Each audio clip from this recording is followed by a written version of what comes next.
도움이라는 제목으로 말씀 증거할 때 오늘도 많은 은혜를 받으시기 바랍니다. 요즘 이제 세상 돌아가는 뉴스를 보면은 하루가 멀다 않고 가증한 범죄의 소식들이 끊이지 않고 있습니다. 수많은 범죄 중에 사람들의 이목을 끌만한 이슈가 되는 사건들이 아무래도 이제 앞다투어 보도가 되고 그렇기 때문에 이제 우리가 볼 때 많은 범죄 행각들이 벌어지는구나.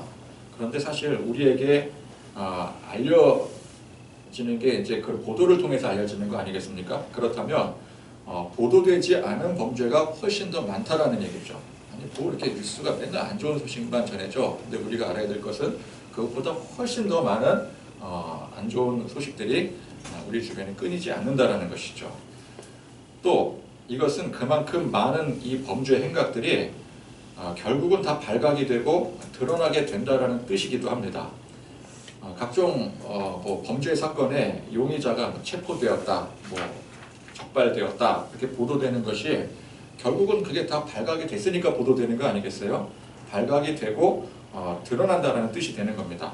물론 아직도 미제 사건들이 산더미같이 쌓여 있긴 할 것입니다. 해결된 사건보다 해결되지 못한 사건이 훨씬 더 많겠죠. 억울한 사람들도 많을 거고요.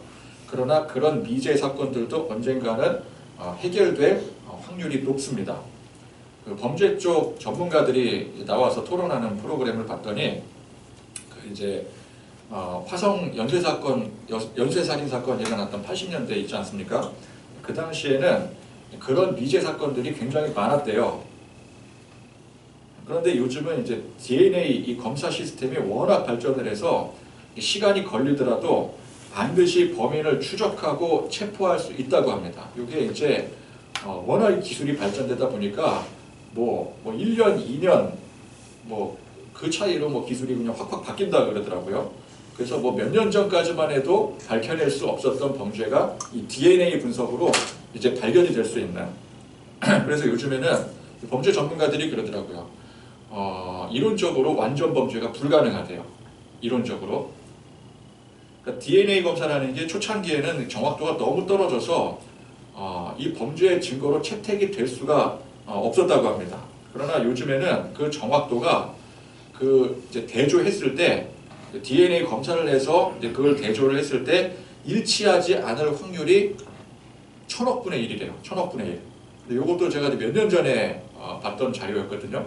그럼 지금은 그거보다 더 발전했다라는 얘기예요. 1000억이면은요, 1000억. 과학자들이 이 계산을 하기로 인류가 처음 이 땅에 생겨나고 지금까지 총 인류의 합이 그 정도가 된대요. 그러니까 이제 하나님 창조 이후로 지금까지의 인류를 총 합산을 하면은 1000억 정도가 된다 그래요. 그런데 이제 DNA를 대조했더니 이게 딱 맞았다. 그러면 이거는 그냥 뭐 100%라는 얘기가 되는 거죠. 틀릴 확률이 1000억 분의 1이라니까. 그래서 그 화성 연쇄살인 사건 그 범인을 몇 년 전에 잡았잖아요. 그죠? 그게 이제 그 당시에 보관했던 그 샘플이 그 당시에는 이게 검출이 안 되는 거예요. 그 기술이 안 되니까. 그런데 그게 30년이 훨씬 지났는데 그걸 지금의 기술로 대조해 보니까 이게 나왔다라는 거죠. 스포츠에도 이제 도핑이 있지 않습니까? 약물. 약물이 옛날에는 이 도핑 기술이 이게 이제 뛰어나지 않다 보니까 선수들이 막 요리조리 막 그 피해가면서 어떻게 하면 도핑을 피할까 해서 막 약물들을 막 기가 막히게 다 주입하고 했거든요. 근데 그 당시에 그 도핑 그 검출하는 그 기술은 떨어졌어도 그 채취한 혈액 샘플 같은 게 있잖아요. 그거를 이제 시간이 지나서 도핑 기술이 이제 너무 막 발전을 하다 보니까 그때 가서 적발이 되는 거예요. 그래서 이제 막 이미 은퇴한 선수인데 훗날 적발이 돼서 그 당시 뭐 올림픽에 금메달 땄던 거 다 회수하고 뭐 우승했던 기록들 다 삭제하고 미국의 막 한때 그 프로야구 미국 그 메이저리그 야구에 막 홈런왕들 막 베리 본즈 막 이런 선수들이 막 홈런 엄청 쳐내고 막 그랬었잖아요. 나중에 밝혀졌잖아요. 다 도핑해서 이루어진 기록이 다 없어져 버리는 거예요. 훗날. 그러니까 죄 지으면 언젠가는 그 대가를 치르게 되는 겁니다. 범죄자는 죄 짓고 잡힐 때까지 마음 졸이며 살아야 되는 시대입니다. 완전 범죄라는 게 이제 성립이 되지 않는 거예요. 우리나라 경찰이 막 무능하다고 뭐 욕하는 사람들 있잖아요. 사실 우리나라 경찰 수준이 세계적으로 굉장히 높은 수준이라고 합니다. 그러니까 시간이 좀 걸릴 뿐이지 언젠가는 다 잡는 거예요. 그러니까 우리는 뭐 여기 계신 분들은 뭐 그런 범죄를 하며 살아가는 사람들은 아니지만 세상이 이제 그렇다. 아무리 이렇게 막 죄를 짓고 막 어떻게든 막 죄를 감추려고 살려고 해도 죄가 감춰지는 시대가 아니라는 거. 물론 이제 그렇지 않을 수도 있겠지만 확률적으로 그렇다라는 것입니다. 그래서 여러분, 그 사회가 안정이 되고 질서가 제대로 유지되려면 법이 강력해져야 되는 것입니다. 뭐 물론 범죄를 안 저지르는 게 그게 최우선이겠지만 죄를 저지르더라도 그에 따른 법의 판결이 공정하고 엄격하게 되면 그 사회는 질서를 안정적으로 유지할 수가 있게 되는 것입니다. 그래서 사회적으로 정의를 실현하려면 용서가 답이 아닙니다. 명확하고 공정한 법의 집행이 중요한 것입니다. 범죄자가 범법 행위를 한 만큼 그에 합당한 벌을 받아야 되는 것이지 죄를 짓고도 뭐 죄를 지었으나 그럼 우리 용서를 해야 된다. 그래서 때마다 용서가 되고 풀려나면 그 사회가 어떻게 되겠습니까? 요즘 축구협회 말이 많잖아요. 이전까지는 어땠어요? 뭐 자기들끼리 끼리끼리 노느라고 뭐 죄를 지어도 뭐 스스로 뭐 자기들끼리 그 나물에 그 밥이기 때문에 자기들끼리 용서하고 자기들끼리 넘어가고 그러다가 지금 이 지경이 된 거 아니에요? 대통령까지 나서서 청문회를 하더라고요. 예로부터 강력한 국가는 법치국가요 공명정대한 법으로 엄격하게 다스리는 나라가 법치국가였습니다. 훌륭한 나라였어요. 역대 훌륭한 왕으로 인정받은 왕들 치고 법을 강화하지 않은 왕이 없었습니다. 선진국과 후진국의 차이를 보더라도 알 수 있습니다. 선진국들은 어떻습니까? 공권력이 매우 강합니다. 공권력이 강한 나라가 곧 선진국이에요. 법이 엄격하고 무서워서 일반적으로 사람들이 범법 행위를 하려고 시도를 하지 않습니다. 그죠? 일반적으로. 우리나라는 아직 선진국인지 잘 모르겠어요. 근데 법을 놓고 보면은 오히려 예전이 선진국인 것 같은데 요즘에는 법을 놓고 보면은 이게 선진국이 맞나 싶을 정도로 법이 좀 애매해지지 않았습니까? 우리나라에서 밥 먹듯이 뭐 교통법규 위반해서 교통법규 뭐 위반하고 사는 게 그게 뭐 밥 먹듯이 습관화가 되다 보니까 저 사람은 저 절대 못 고쳐. 그랬던 사람이 미국에 가면은 한 달 만에 그 버릇이 싹 고쳐진대요. 왜? 우리나라에서는 아무렇지도 않게 그냥 넘어갔던 것들이 거기에는 그냥 중범죄자 수준으로 절대 넘어가지 않고 뭐 고지서 날라오니까 뭐 우리나라에서 뭐 이렇게 뭐 얼마 근데 미국에서는 그게 뭐 10배 이상이 된대요. 그러니까 어떻게 이게 고치지 않을 수가 있어요. 법이 강력해지면 어쩔 수 없이 고칠 수밖에 없게 돼요. 저도 결혼하기 전에는 교통질서 어기는 거 밥 먹듯이 어기고 살았거든요. 그냥 뭐 신호 위반에 뭐 주차 위반에 뭐 그냥 딱지가 그냥 그냥 한 달에도 막 몇 장씩 날라오고 그랬는데 결혼하고 나서 싹 고쳤어요. 우리 아내가 그걸 용납을 못 하더라고요. 아내가 법보다 무섭다. 저는 안 고쳐지는 줄 알았어요. 뭐 운전하다 보면 사람이 그럴 수가 있는 거지. 저는 그렇게 생각했는데 법이 바뀌니까 집안의 법이 바뀌니까 바로 고쳐지더라고요. 제가 그 고지서가 이렇게 뭐라 그러죠? 범칙금이라 그러나 그 고지서가 제가 언제 받아봤는지 기억이 안 날 정도로 제가 지금 한 10몇 년 무사고입니다. 그게 고쳐지더라고요. 근데 후진국들은 어떻습니까? 후진국들을 보면 하나같이 공권력이 무딥니다. 아니 강력하긴 한데 약자에게만 강해요. 그래서 범죄자 천국인데 이걸 제어하지를 못합니다. 법보다 주먹이 앞서고 일반적으로 범법을 행하는 것에 거리낌이 없습니다. 정직하게 사는 것보다 법을 어겨가면서 부정직하게 사는데 사람들이 대부분 주저함이 없어요. 이게 후진국들의 특징입니다. 그래서 저는 우리나라가 지금보다 법이 훨씬 더 강력했으면 좋겠다고 생각을 합니다. 나는 법을 안 어기고 사니까. 그게 아니라 이 사회가 공의로운 사회가 되려면 이 사회가 안정된 사회가 되려면 법이 든든해야 되는 거예요. 약자 앞에서만 강력한 게 아니라 공정한 질서와 체계하에 강력했으면 좋겠어요. 그래야 우리 사회가 안정이 되고 이 질서가 제대로 유지가 될 수 있기 때문입니다. 그래서 이 사회가 꿈꾸는 이상은 정의로운 사회입니다. 정당하게 옳은 것들이 올바로 실현이 되는 사회. 이게 정의로운 사회 아니겠습니까? 근데 여기서 말하는 정의는 사람들이 서로 합의하에 정한 뜻입니다. 그 정의의 기준이 사람에게 있어요. 공정한 법과 사회 규범들이 사람들이 살면서 정해놓는 규범이고 법이 되는 것입니다. 그래서 그 규칙대로 행하고 규칙을 범했을 때 처벌을 하는 것이 그것이 정의로운 사회입니다. 우리가 지금까지 살아왔던 사회는 전부 예외 없이 이 원칙이 적용되어 왔습니다. 우리 어렸을 때 학교 다닐 때 그 학교 선생님들 이제 기억해 보시면은 마음씨 좋고 온화하신 선생님 그 수업 분위기가 어떻습니까? 선생님이 너무 좋으니까, 선생님이 너무 착하니까 학생들이 자발적으로 막 공부 열심히 하고 조용히 하고 그렇습니까? 아니면 그 반대입니까? 그 반대가 돼요. 선생님이 우습게 알고 분위기가 바로 난장판이 돼버립니다. 그러나 엄격하고 무서운 선생님, 그냥 뭐 수업 시간에 몽둥이 들고 들어오는 선생님은 수업 분위기가 칼같이 뭐 누가 그렇게 약속하지도 않았는데 바로 정돈이 되고 분위기가 잡혀 있어요. 반 성적도 그에 비례하게 됩니다. 엄격하고 무섭기로 소문난 선생님이 담임을 맡게 되면은 그 반은 반드시 성적이 오르게 돼 있어요. 선생님이 무디잖아요. 성적이 떨어지더라고요. 제가 고등학교 2학년 때 선생님이 되게 무디 선생님이었어요. 뭐 잘못을 해도 뭐 그 혼내는 법이 없어요. 그냥 무조건 용서. 우리 반이 전체에서 꼴등입니다. 꼴등. 그것도 수준 차이가 현격하게 날 정도로. 근데 담임 선생님이 그거에 대해서 별로 관심이 없어요. 그냥 뭐 너희들 너 마음대로 공부하려면 하고 말려면 봐라. 군대에도 어떻습니까? 군대. 규율이 엄격하게 적용이 되고 군기가 빡센 부대가 전투력이 높아요. 우리나라의 전투력이 높은 부대가 어디 있습니까? 무슨 부대 있잖아요. 뭐 해병대라든지 뭐 특전단이라든지 이렇게 강철 부대에 나오는 부대들 있잖아요. 근데 그런 부대들이 전투력이 높아요. 왜? 그만큼 힘드니까. 규율이 엄격하게 적용이 되니까. 전쟁이 나면은 그런 부대들이 선봉에 있어서 높은 전과를 올리게 될 것입니다. 그러나 일명 당나라 부대, 위아래도 없고 외출도 그냥 뭐 마음껏 나갈 수 있고 훈련 안 해도 되는 부대, 그런 부대들이 있어요.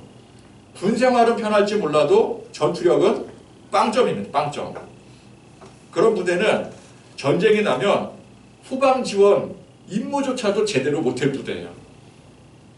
그래서 규칙이 철저하게 지켜지고 그걸 어김에 따른 처벌이 강력한 사회가 이게 정의로운 사회가 되는 것입니다. 그러면 우리 주님이 말씀하시는 세상, 성경이 말하는 소위 크리스천적인 세계관은 어떤 것인가? 근데 우리 하나님도 보니까 공평과 정의를 말씀하세요. 그런데 성경에서 말하는 공평과 정의는 세상이 말하는 것과 사뭇 다릅니다. 세상이 말하는 공평과 정의는 그 기준이 사람들이에요. 그걸 정하는 게 사람들이기 때문에 많은 사람들이 생각하고 동의하는 기준이 곧 공평과 정의의 기준이 되는 것입니다. 다수결의 원칙으로 적용이 되는 거예요. 그러나 성경이 말하는 공평과 정의는 그 기준이 하나님이십니다. 하나님께서 보시기에 합당하신 것이 공평과 정의인 거예요. 그걸 뭐라 그래요? 줄여서 공의라고 하죠. 공평과 정의. 그래서 공의입니다. 하나님의 생각과 우리의 생각이 다르듯이 이 하나님의 공의는 우리의 공의와 다른 거예요. 다를 수밖에 없어요. 그러니까 우리가 하나님 안에 있어야 하나님 보시기에 공의로운 것입니다. 그런데 우리 모두는 죄 때문에 하나님과 멀어져 버렸어요. 세상 살면서 얼마나 죄를 많이 짓는지, 어떤 사람은 많이 짓고 살고 어떤 사람은 거의 짓지 않고 사는 그런 기준과는 상관없이 모든 사람은 전부 다 똑같은 죄인이라는 게 하나님이 보시는 공의예요. 그러니까 우리가 보는 공의와 다른 거죠. 우리는 누가 얼마나 범법 행위를 많이 행했는가, 아니면 법을 잘 지키고 살았는가에 따라서 죄가 달라지게 돼요. 근데 하나님 보실 때 모두가 다 똑같은 죄인이라는 거예요. 죄 아래서 평등하다라는 것이죠. 그래서 우리 모두는 애초에 이 하나님의 공의에 이미 어긋나 있는 것입니다. 그럼 어떻게 해야 됩니까? 공의를 실현하기 위해서 모든 사람들은 다 합당한 판결을 받고 처벌을 받아야 되는 거예요. 세상 공의를 저버린 사람들이 어떻게 돼요? 법을 어긴 사람이 어떻게 돼요? 법을 어긴 만큼 그에 합당한 처벌을 받는 것처럼 하나님의 공의도 마찬가지입니다. 하나님의 공의를 어길 시에 하나님의 법대로 처벌을 받아야 되는 거예요. 근데 세상 법에는 법을 잘 지키는 사람이 있고 못 지키는 사람이 있지만 하나님의 공의는 어떻다 그랬어요? 모두가 다 하나님의 공의에 다 전부 다 범법자들이라는 것이죠. 그럼 어떻게 돼요? 우리 모든 사람들은 다 하나님의 처벌 대상이라는 거예요. 이게 하나님의 공의입니다, 원래.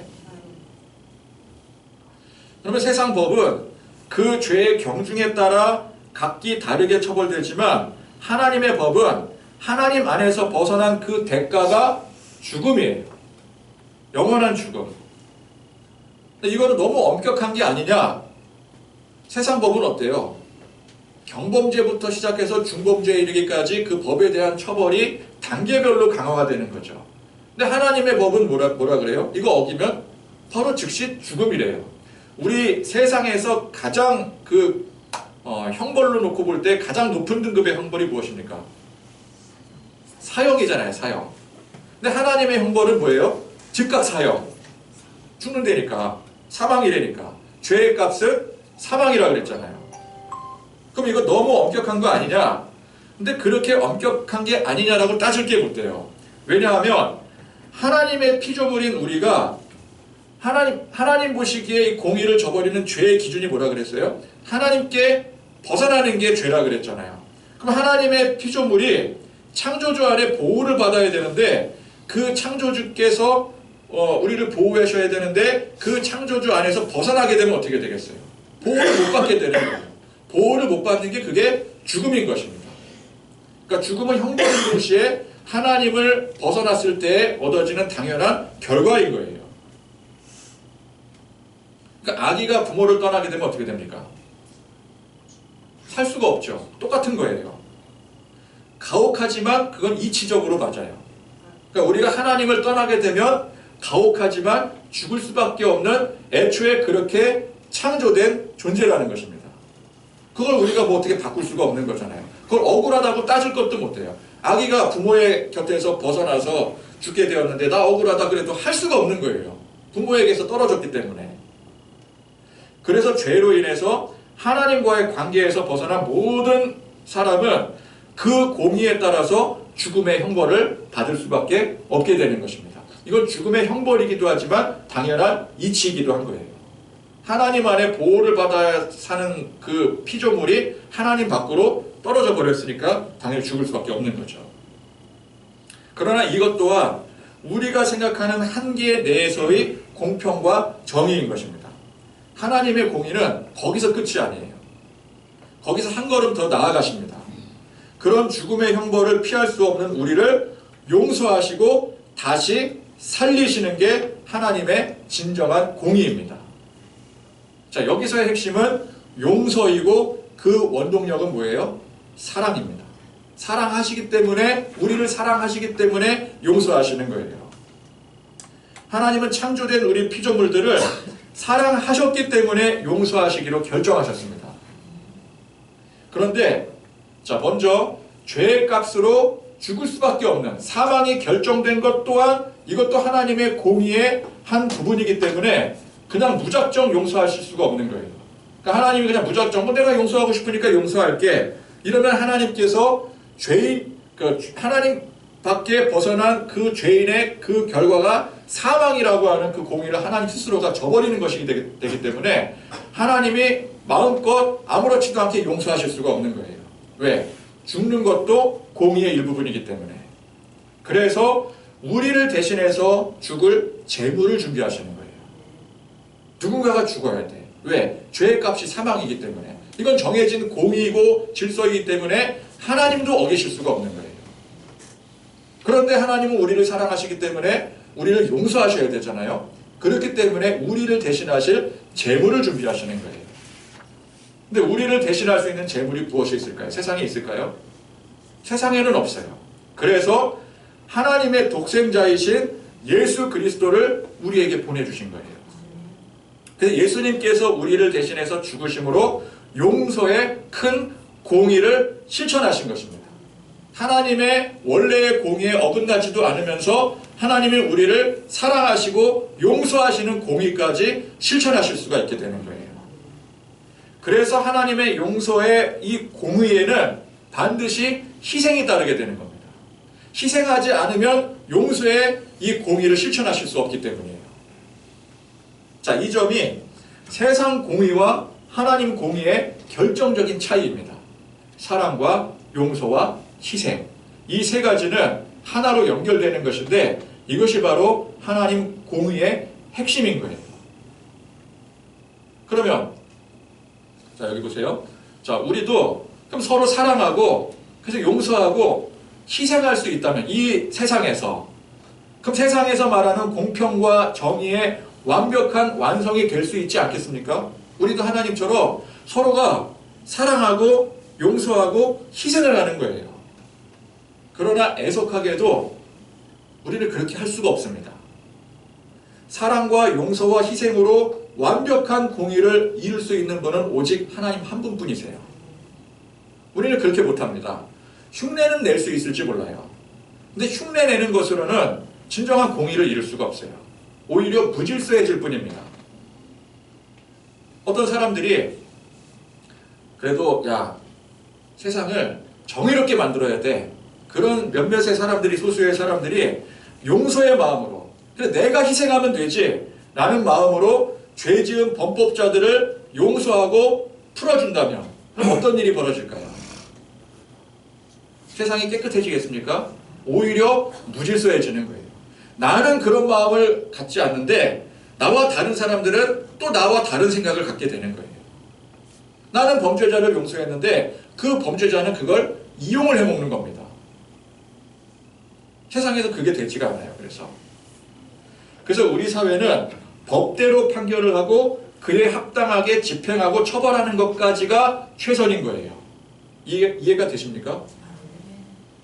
할 수 있다면 우리도 하나님처럼 희생하고 헌신하면 좋아요. 그러나 그게 현실적으로 실행이 되지 않기 때문에 나만 한다고 되는 게 아니잖아요. 우리만 한다고 되는 게 아니잖아요. 온 세상이 그것이 합치가 돼서 전체가 다 그렇게 해야 하나님의 공의가 실천이 될 수 있는 것인데 세상은 그렇지 못해요.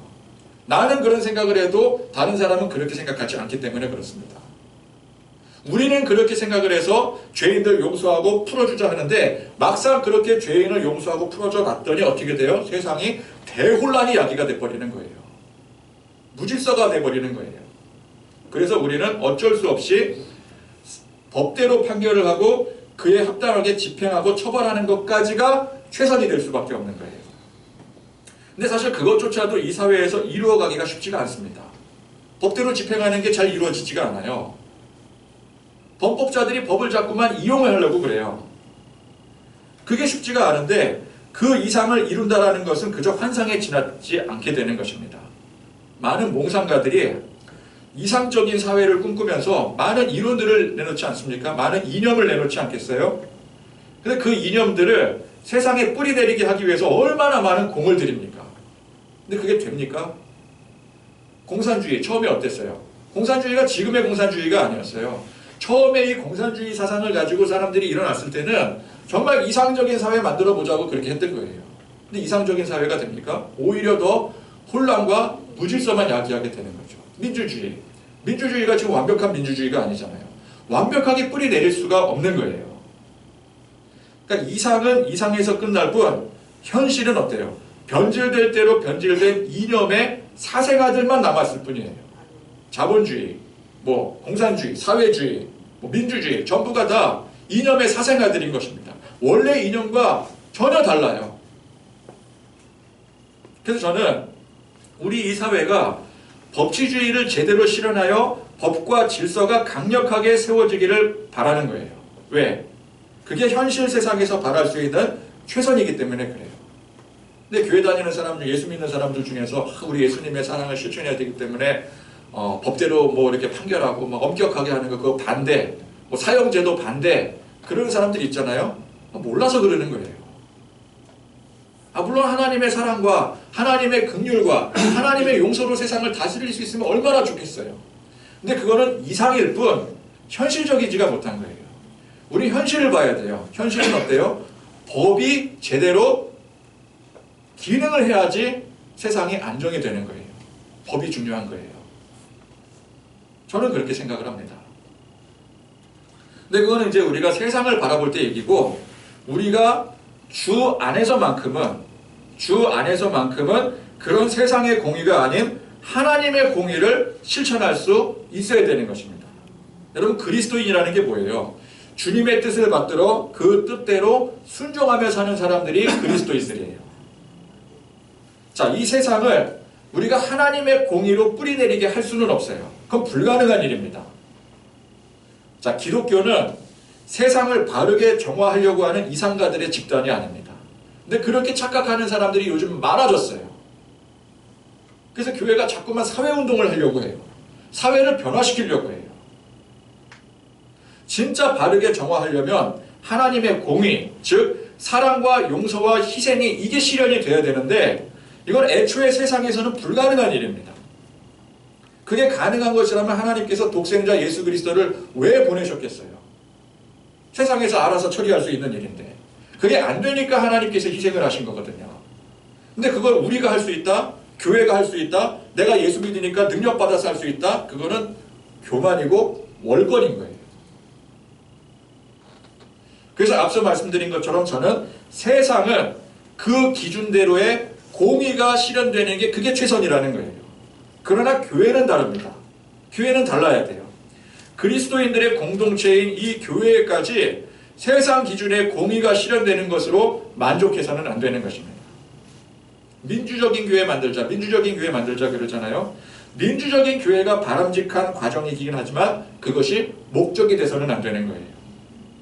그 민주적인 정신을 넘어서 우리는 하나님의 공의, 우리 주님께서 가르쳐 주시고 몸소 보여주신 대로 주 안에서 사랑하고 용서하고 희생하며 거룩하고 아름다운 공동체를 우리 안에서 이루어갈 줄 알아야 되는 거예요.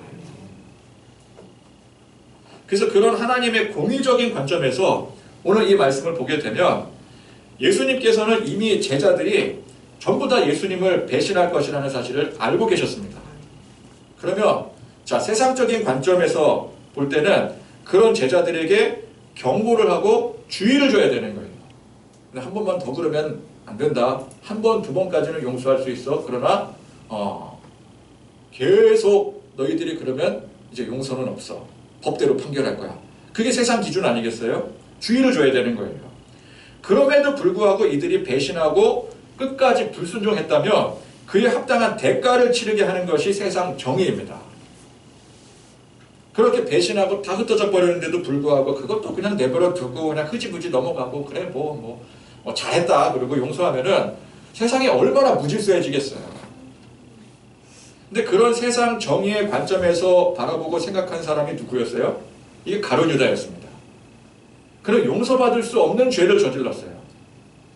3년 동안이나 모셨던 스승을 배신했는데, 랍비를 배신했는데 어떻게 그 사람이 고개를 들고 당당하게 살아갈 수가 있겠습니까? 유대 사회에서의 이 스승과 제자의 관계는 우리 옛날에, 지금은 이제 이게 많이 퇴색이 되어 버렸죠. 근데 우리 예전에는 군사부 일체라 그랬잖아요. 군사부 일체. 무슨 뜻입니까? 임금과 스승과 아버지는 일체다. 근데 지금은 그 스승의 권위가 뭐 그냥 땅바닥으로 떨어지다 못해 그냥 그냥 지하 깊숙이까지 파고 들어가 버렸죠. 이게 문제인 겁니다, 이게.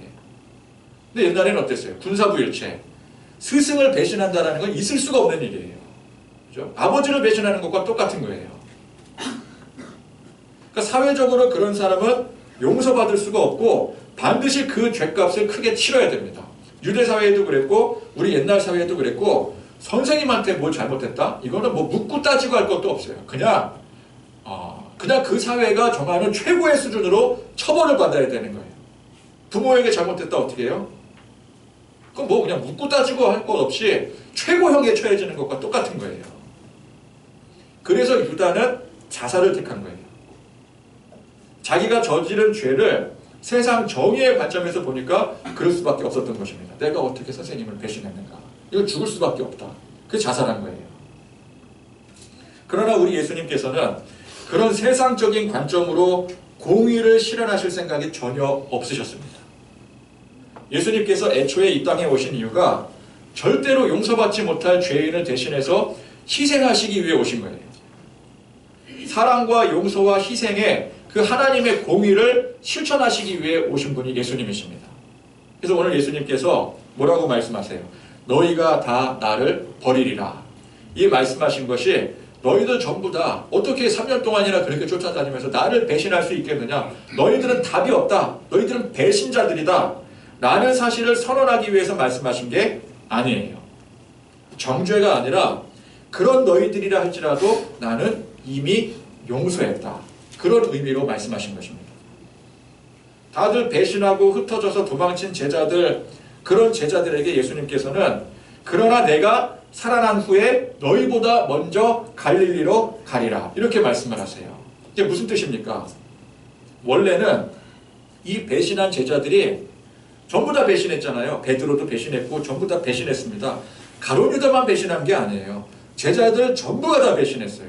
그러면 그 배신했던 제자들이 예수님이 부활하셨을 때 어떻게 하겠어요? 배신했는데. 근데 예수님이 살아나 버리셨네? 그럼 어떻게 해? 찾아가서 다들 각자가 예수님 찾아가서 예수님 앞에 그냥 아이고 죽을 죄를 졌습니다. 그리고 석고 대죄를 하고 그 죄값을 달게 받아야 마땅한 일입니다. 그죠? 선생님한테 그렇게 배신을 했는데 그런데 예수님께서는 뭐라고 말씀하세요? 내가 너희들을 찾아가리라. 갈릴리로 찾아가리라는 말씀은 내가 너희를 찾아가겠다라는 말씀인 거예요. 오히려 예수님께서 제자들을 일일이 찾아다니시겠다라는 거예요. 그럼 왜 찾아가시겠습니까? 너희들이 아무리 도망쳐도 나는 끝까지 너희를 찾아가서 복수할 거야. 이 뜻이겠습니까? 내가 먼저 너희를 찾아서 너희를 위로하고 격려하고 은혜를 베풀 것이다. 그 뜻이에요. 베드로는 자기는 절대 그럴 일이 없다고 호언장담하지만 그러나 예수님께서는 아주 구체적으로 뭐라고 말씀하십니까? 오늘 밤 다 굴기 전에 내가 3번 나를 부인하리라. 정확하게 말씀을 주세요. 너는 배신할 거다. 그 정도가 아니라 어떻게 구체적으로 배신할 것까지 알려주세요. 베드로도 바보지. 그 말씀을 듣고도 그걸 똑같이 따라합니까? 우리가 아무리 주님 앞에 충성을 맹세하고 은혜 받았다고 이제부터는 죄 안 짓고 평생 순종하겠다고 다짐해도 그게 완벽한 고백이 되지 않는다는 것을 우리 주님은 너무나도 잘 아세요. 우린 그러죠. 이번엔 진짜입니다. 그러잖아요. 우리 이번엔 진짜 주님 제가 헌신할게요. 진짜 기도할게요. 진짜 하나님 내가 하나님 앞에 진짜 최선을 다하겠습니다. 근데 우리 하나님도 아세요. 언제나 그랬잖니. 그리고 또 흐지부지 할 거잖니. 우리 주님은 너무나도 잘 아십니다. 그렇게 고백하고 돌아서는 순간 언제 그랬냐는 듯이 배신하고 불순종하고 죄짓고 방황하는 게 이게 베드로만의 인생이 아니에요. 이게 우리의 인생입니다. 근데 주님이 다 아셨잖아요. 베드로 너 그렇게 호언장담하지만 너 얼마 안 가는 게 바로 다음 날이잖아요. 바로 다음 날도 아니에요. 그 밤이에요. 그 밤. 그죠? 네, 그 밤에 이 밤이 지나면 너는 그렇게 3번이나 나를 부인할 것이다. 예수님이 다 이미 알고 계시는 거예요. 아무리 예수님 제가 충성을 다해서 예수님 지켜드릴게요. 그래도 나는 네 말 안 믿는다. 예수님은 그 이미 다 아시는 거죠. 그런 것처럼 우리 주님께서 우리의 그런 연약함을 다 아시는 거예요. 아니 그렇게 헌신한다고 하고 그렇게 나를 위해 희생한다고 하더니 뭐가 어쩌고 어째? 배신해? 발등에 도끼를 찍어? 예수님은 그렇게 당황하시는 분이 아니세요. 우리가 그럼에도 불구하고 또 세상에 돌아가서 또 죄 짓고 방황하고 그럴 때 예수님께서 다 알아. 내가 이미 다 알고 있어서 다 이해한다. 우리 예수님 그렇게 말씀하시는 거예요. 그리고 그런 베드로와 제자들을 용서하셨듯이 끊임없이 우리를 용서하십니다. 오늘 말씀의 핵심이 무엇입니까? 우리는 끊임없이 배신하고 죄짓고 방황하는 존재들이라는 거예요. 베드로처럼 또 제자들처럼. 그러나 예수님은 그런 우리를 끊임없이 용서하시고 희생하시는 분이시라는 겁니다. 이 용서의 은혜, 희생의 사랑, 하나님의 공의로 인해서 우리는 새 생명을 얻게 된 거예요. 근데 여전히 그 죄성이 남아서 돌아서면 또 방황하고 범죄하고 배신해도 그래도 우리 주님은 언제나 똑같이 우리를 용서하시는 거예요. 우리가 생각할 때 이건 내가 생각해도 좀 너무한 것 같아. 나 너무하는 것 같아. 더 이상의 이제 용서는 없을 것 같아. 그래도 우리 주님은 여전히 용서하시는 거예요. 가룟유다가 어떻게 생각했을까요? 이 정도의 내가 죄를 저질렀는데 이건 용서 못 받지. 그러니까 자살하는 거예요. 이게 세상 정의의 관점에서는 염치가 없는 겁니다. 잘못했다고 빌어도 일단 그 죄값은 치러야 되는 거잖아요. 우리가 세상에서 어떤 범법 행위를 했을 때 잘못했습니다, 잘못했습니다 해도 일단 어떻게 해요? 범칙금은 내야 되고 깜빵 들어가야 되면 들어가야 되는 거예요. 가서 이제 후회를 하고 가서 이제 뭐 용서를 빌더라도 일단 우리가 죄 지은 것에 대한 그 합당한 처벌을 받아야 되는 거죠. 제가 군대에 이제 처음 자대 배치 받아서 2등병 때 우리 소대에 굉장히 악명 높은 소문이 자자했던 그 연대 내에 소문이 자자했던 고참이 있었어요. 대기할 때부터 어느 중대 어느 소대에 들어가면 더 큰일 난다 그랬는데 그 소대에 들어간 거예요. 근데 이제 뭐 첫날부터 전체 집합을 당하더라고요. 근데 얘기를 들어보니까 맨날 이렇게 집합을 받는데 아침마다 우리 이제 GOP에 들어가 있었거든요. 근무 끝나고 나서 자야 되는데 오전에 이제 취침을 하고 또 오후에 또 근무 나가고 그래야 되는데 근무 전에 일단 창고로 집합. 그냥 뭐 무슨 일이 있었던 무조건 집합이래요. 집합하더라고요. 그런데 소문과는 다르게 참 다정하게 그 고참이 우리를 위로하고 격려하고 그러길래 이거 소문과는 좀 다른데 좋은 고참인데 그랬는데 이야기 다 끝나고 자 이제 받을 건 받아야지 그러면서 여지없이 구타의 얼차려가 이제 진행이 되는 겁니다. 격려할 거는 격려하고 이제 맞을 건 맞아라 이거죠. 위로하고 격려하는 것은 좋지만 지은 잘못에 대해서는 반드시 대가를 치러야 되는 거예요. 그게 세상 정의 아니겠습니까? 그래야 굴러가는 거죠. 물론 하나님께서도 때에 따라 우리가 지은 죄에 대한 대가를 치르게 하십니다. 그러나 그건 엄연히 말하면 죄에 대한 처벌의 대가가 아니에요. 만약 하나님께서 우리 죄에 대해서 정당한 처벌을 하신다면 우리 어떻게 되겠습니까? 그냥 죽는 거예요. 전부 다 죽는 거예요.